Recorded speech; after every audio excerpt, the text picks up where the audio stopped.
உலகு எலாம் உணர்ந்து ஓதற்கு அறியவன் இருந்து பெருமானை வழிபடுகின்றது போல இங்கே புறணையாறு வழிபடுகிறது என்று வருது. அதற்குத்தான் ஒரு சில செய்தி சொல்லியிருக்க உங்களுக்கு தான் நம்ம ஏற்கனவே சொல்கிற செய்தி தான். அப்பப்போ அந்த 5ஆம் பக்கத்தில் ஞானசம்பந்த பெருமான் திரு நெய்த்தான பதிகத்தில் பாடுகிறார். அருமையான ஒரு செய்தியை சொல்லுகிறார். அதை அப்படியே நம்முடைய சுந்தரன் வைத்து பாடுகிறார்.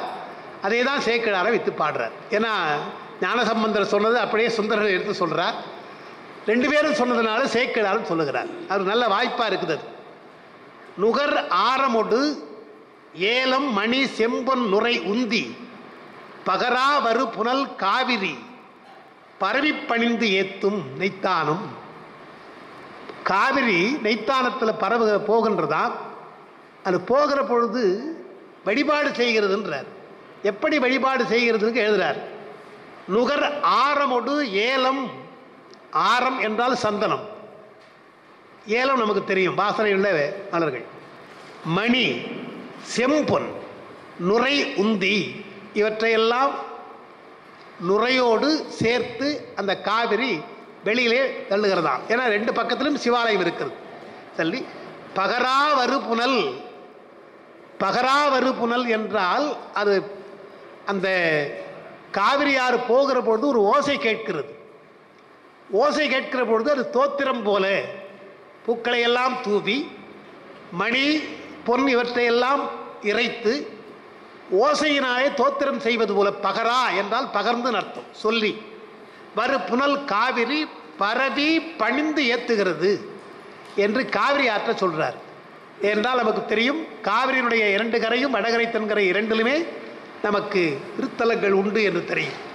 அது அப்படியே சுந்தர பெருமா எடுத்து சொல்றார். இந்த 6வது பக்கத்தில் கிளறு புனல் காவிரி மற்றும் பற்றி இருக்கின்றது பாட்டில் வட்ட வாசிகை கொண்டு அடிதொடும் பாண்டி கொடுமுடி நற்றவா என்று பாடுறார். கிளறு புனல் காவிரி வட்ட வாசிகை கொண்டுன்றார். அந்த பூக்களை எல்லாம் அடித்து கொண்டு வர்ற பொழுது ஒரு வட்டமாக சேர்ந்துடும், மொத்தமாக சுழியில் சேர்ந்துடும். அது வட்ட வாசிகை போல தலைக்கு இருக்கின்ற தலைமாலை போல. வாசிகை என்றால் தலைமாலை கண்ணி என்றும். அது வட்ட வாசிகை கொண்டு அடிதொழுகின்றது என்றால் பூக்களை எல்லாம் மாலையாக தொடுத்து காவிரி பெருமானுக்கு வழிபாடு செய்கிறது என்று அங்கே சொன்னார்.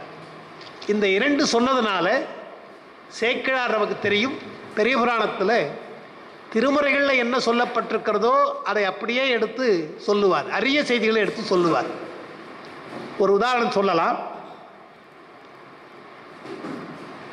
மதுரையில் ஞானசம்பந்த பெருமான் தங்கியிருக்கின்ற அந்த மடத்துக்கு தீ வைக்கிறாங்க இல்லையா? வைக்கிற பொழுது ஞானசம்பந்தர் என்ன சொல்றார்? பழுது அணைவதோ பாவிகாள் ஒரு அர்த்தம் சொல்றார். இது ஞானசம்பந்தர் வாக்காக பழுது அணைவதோ பாவிகாள் என்று சொல்றான்னு சேக்கிழார் சொல்றார். இதை நான் படிக்கிற பொழுது ஞானசம்பந்தர் வாக்காக பாவிகாள் என்று சொல்றாருன்னா அப்போ அந்த வார்த்தையை அவர் எங்கேயோ சொல்லியிருக்கணும் இல்லையா? திருமுறைகளில் நீங்கள் பார்த்தீங்கன்னா ஞானசம்பந்தர் பார்த்தீங்கன்னா பல இடங்களில் சமணர்களை பற்றிலாம் சொல்கிற பொழுது பாவிகாள்னு அவர் சொல்லுவார் வார்த்தை சொல்லுவார்.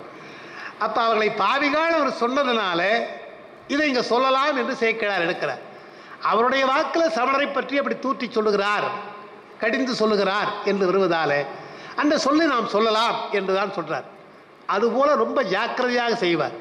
இன்னும் கூட நீங்கள் பார்க்கலாம். ஞானப்பால் குடித்த உடனே முன்ன இருந்தவர் சிவபாதியருடைய மகன் ஞானப்பால் குடித்தவுடனே அவருக்கு ஆளுடைய பிள்ளையாராக மாறுகிறார். ஆடுகிற பொழுது அந்த பேர் உணர்விலே பொலிகின்ற இந்த பெருமான் எப்படியா தாவில் சிவஞான சம்பந்தர் ஆயினார் என்று வருது. தாவில் சிவஞான சம்பந்தர் ஆயினார் வார்த்தை போடுறாரு. நான் உட்கார்ந்து கொண்டு நாள் பார்த்தேன். ஞானசம்பந்த பெருமான் தன்னை எப்படி சொல்லிக் கொள்கிறான்னு பார்க்கிற பொழுது ஒரே ஒரு இடம்தாங்க சிவஞான சம்பந்தர் சொல்றாரு. அதே மாதிரி கலைஞான சம்பந்தன் சொல்றார்.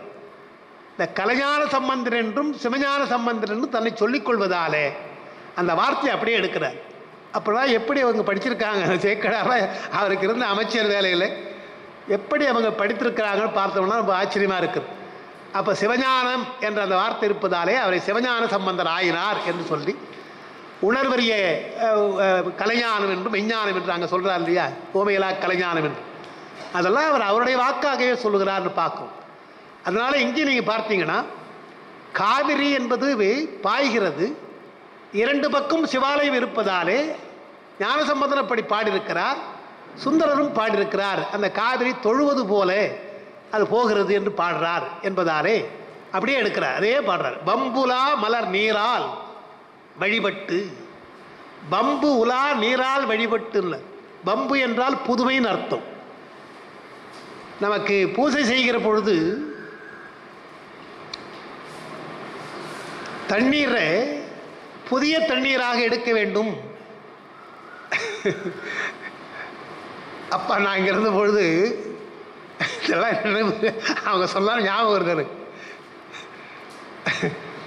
வெள்ளிக்கிழமை தோறும் காலையில் மெழுகுவாங்க இல்லையா, பூஜையெல்லாம் மெழுகுவாங்க, வீட்டெல்லாம் கழுவி விடுவாங்க. எங்கள் வீட்டு பக்கத்தில் நான் சொல்ல செட்டித்தல் அங்கே இருந்தோம் இல்லையா, பக்கத்தில் முத்து முதலியார் படித்து அவங்க விடியற்காலையிலே எழுந்து காமாட்சி அம்மனுக்கு போயிடுவாங்க. வெள்ளிக்கிழமை வழக்கமாக அவங்க 2 பேரும் போயிடுவாங்க, குழந்தைங்க அழைச்சி போயிடுவாங்க. அதனால் அவங்க என்ன பண்ணுவாங்க, அந்த வேலைக்காரமாக கூப்பிட்டு இன்னைக்கு சாயங்காலமே எல்லாத்தையும் கழுவிடணும். வியாழக்கிழமை சாயங்காலமே எல்லாம் கழுவிடணும், வியாழக்கிழமை கழுவாங்க எல்லாம். இது எங்கள் அம்மா பார்த்துட்டு என்ன பண்ணாங்க, அவங்களும் ஒரு நாள் வியாழக்கிழமை கழுவாங்க. அப்பா சொன்னேன், ஏன் புதன்கிழமையே கழுவி வச்சிடலாம். வியாழக்கிழமை கழுவிட்டு அப்புறம் நடந்து கொண்டு அப்புறம் படுத்து போய் அப்புறம் எதுக்கு அன்றைக்கு செய்யணும்னா அன்றைக்கி தானே செய்யணும். தண்ணீர்னா அன்றைக்கி எடுத்து குடிச்சிட்டு அன்றைக்கி தானே தண்ணி கொண்டாடணும். அண்டாவில் பிடிச்சி வச்சுட்டு மறுநாள் எடுத்து ஓட்டுறதா பூஜைக்கு என்று அவங்க வேடிக்கை சொல்லுவான். அழகாக பம்புலா மலர்னார். பம்பு என்றால் புதுமை இல்லையா, ஆறு ஓடிக்கொண்டே இருக்க புதிய நீர் வந்து கொண்டே இருக்கு இல்லையா, எனவே புதிய புதிய நீரினாலே அபிஷேகம் பண்ணுதான்றார்.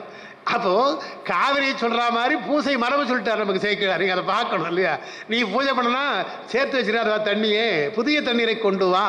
பம்புலா நீரால் மலர், பம்புலா மலர் நீரால், நீரும் புதுசா இருக்கணும், பூவும் புதுசா இருக்கணும்.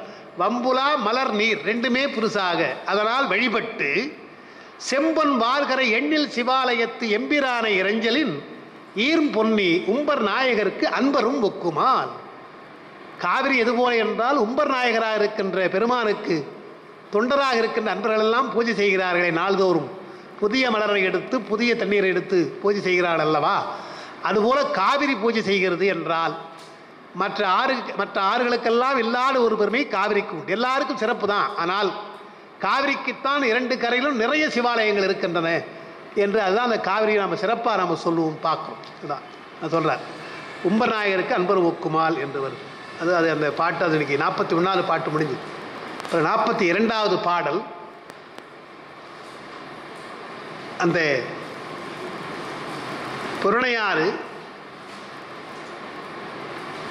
அரும்பவிழ் அனங்கவாளி அலைதர ஆகம் பொன்போர்த்து இறங்கி வால் அன்னம் ஏந்தி இருகையும் சங்கம் சிந்தி மருங்கு சூழ் காஞ்சி தள்ளி வரம்பு இற ஒழுகும் வாரி பரம்பரற்கு ஐயம் பெய்யும் பார்ப்பன மகளிர் போலும் என்று வரும்.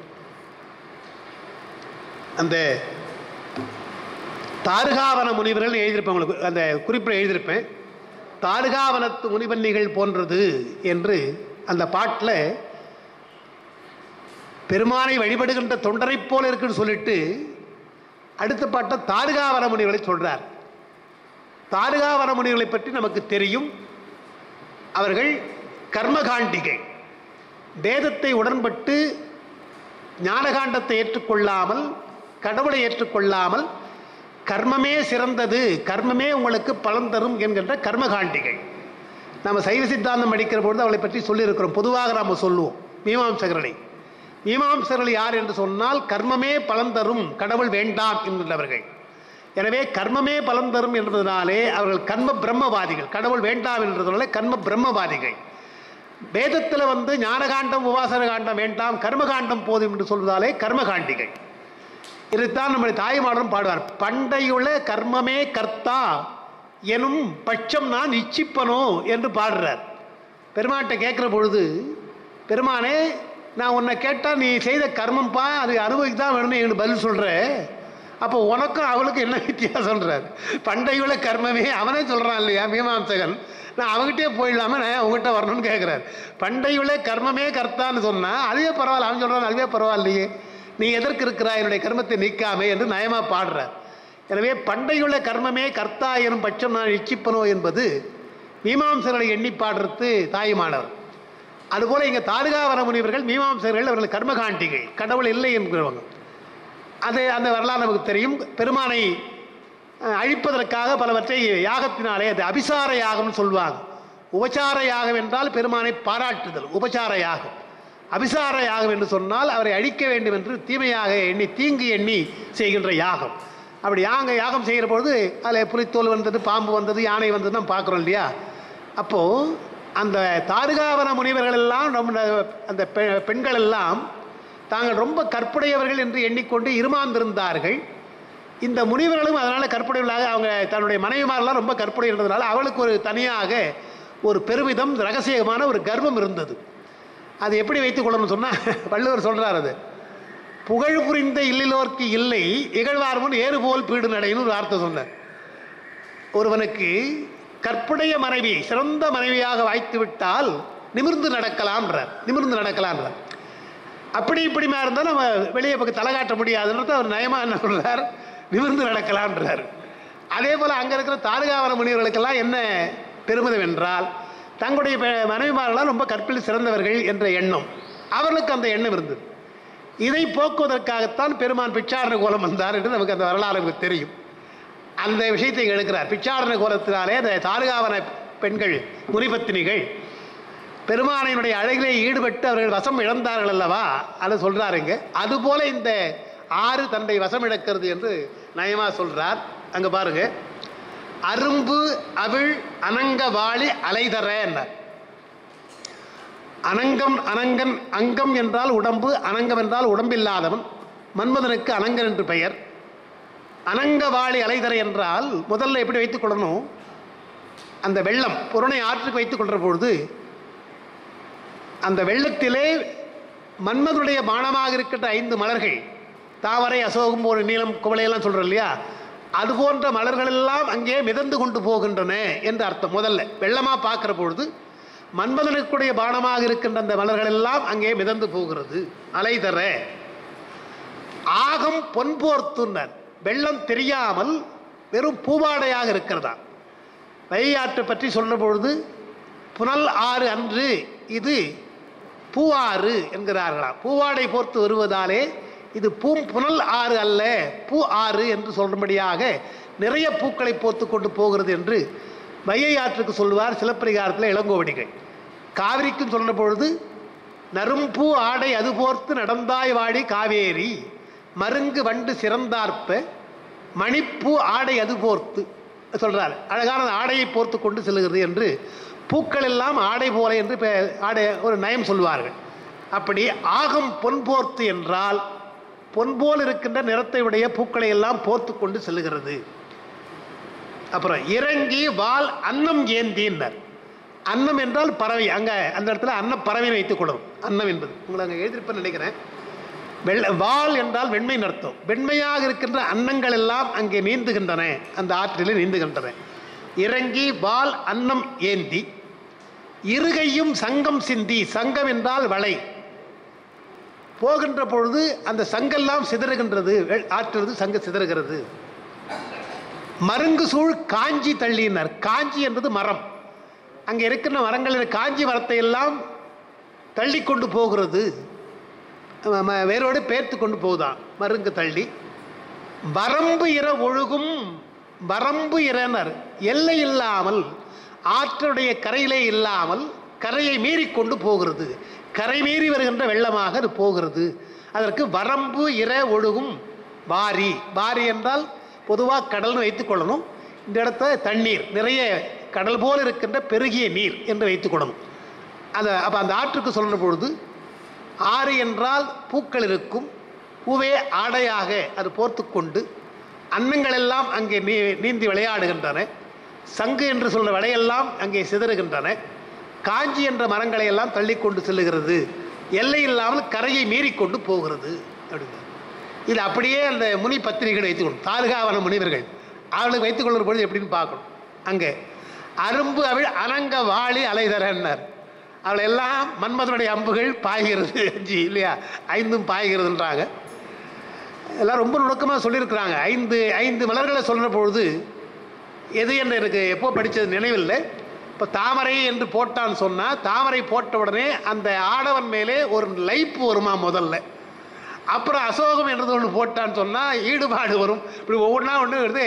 5வது மலர் போடுகிற பொழுது தன்னை மயந்து போய் பின்னால போயிடுவா. அந்த மன்மத பானம் ஒன்றும் நினைவில்லாத போயிடும் என்று அப்படி அந்த 5 பூக்களுக்கு சொல்கிறாங்க, ஒவ்வொரு நாளாக சொல்கிறாங்க. அதுபோல் இங்கே 5வது பூவும் போட்டாச்சான். இந்த ஆங்கிலத்தை ஷேக்ஸ்பியருடைய நாடகத்தை சொல்லுவாங்க, அது இப்போ இங்கேயும் சொல்கிறாங்க. இப்போ இந்த 3rd ஸ்டேஜ்னு ஒரு வார்த்தை உண்டு. 3rd ஸ்டேஜ்னால் வேற ஒன்றும் இல்லை, தண்ணி போடுறாங்க இல்லையா. மது குடிக்கிறவங்களுக்கு ரொம்ப குடிச்சிட்டு நல்லா பேசுவாங்க, சாதாரணமாக இருப்பாங்க. அப்புறம் போட்டுறோம் கொஞ்சம் ஒரு மாதிரி ஆகும். 3வது ஸ்டேஜ்னா அவ்வளோதான், ஒன்றும் தெரியாது அவளுக்கு. அது டங்கில் 3rd ஸ்டேஜ்னுவாங்க. அதுபோல் இப்போ மன்மதனுடைய அம்பு எப்படி பாய்ந்தது 5வது பூ மீண்டு போச்சு அவனுக்கு என்றால் தன்னையே மயங்கி போய் கிடக்கிறார்கள். அரும்பு அவள் அனங்க